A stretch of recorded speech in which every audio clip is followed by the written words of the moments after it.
everyone, Gina Crafter, District Instructional Technology Coach. I wanted to show you how to use Google Meet with your Google Calendar. This is just a potential option that you could use with your coworkers or if you're trying to collaborate with your students. I've had a lot of people kind of asking me about Google Meet over the last couple of days.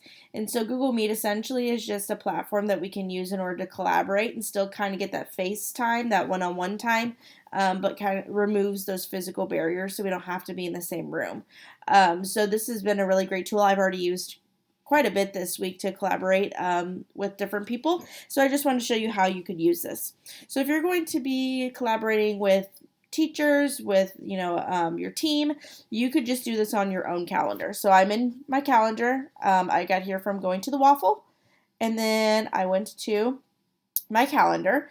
But now that I'm in here, I'm going to go ahead and create an event. So let's say on the 23rd, I'm just going to click on the 23rd. I'm going to change this to the correct calendar. We'll go Tech Team. And I'm going to name this just Collaboration. I'm going to add a guest. I'm going to add Amanda.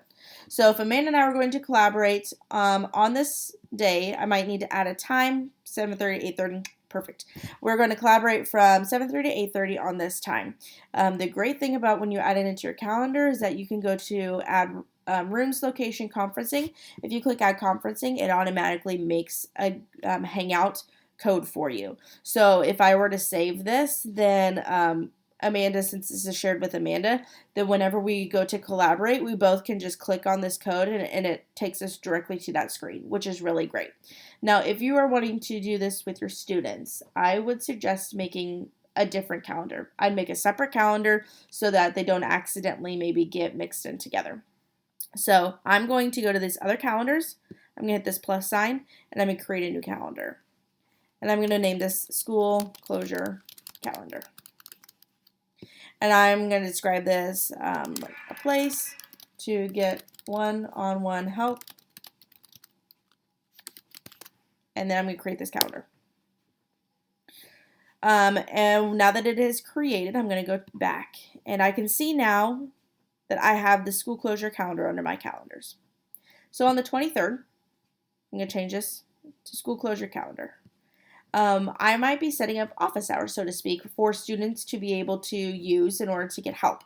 So I'm going to toggle over to that appointment slots, and I'm going to add help with Mrs. Craft. Now I get to choose.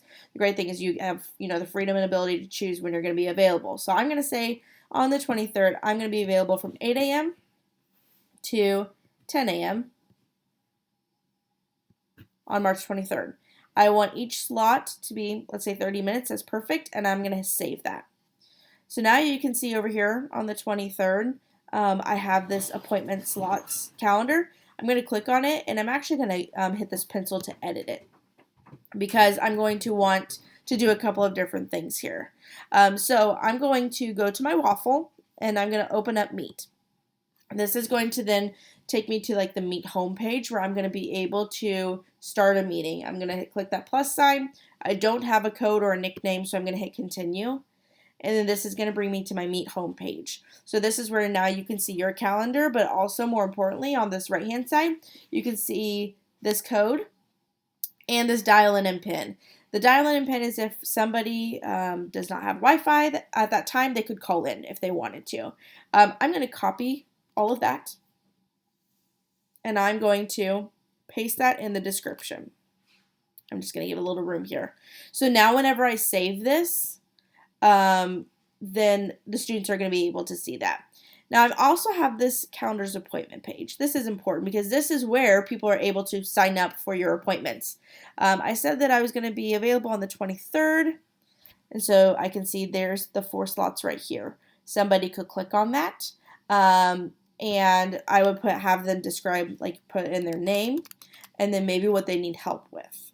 Amanda needs help with Google Docs.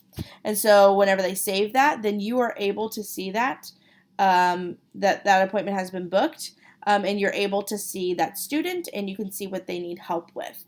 Notice it also goes away then. So if other people then sign in, they can see, oh, there are 3 different places that are available, and those are the 3 different times.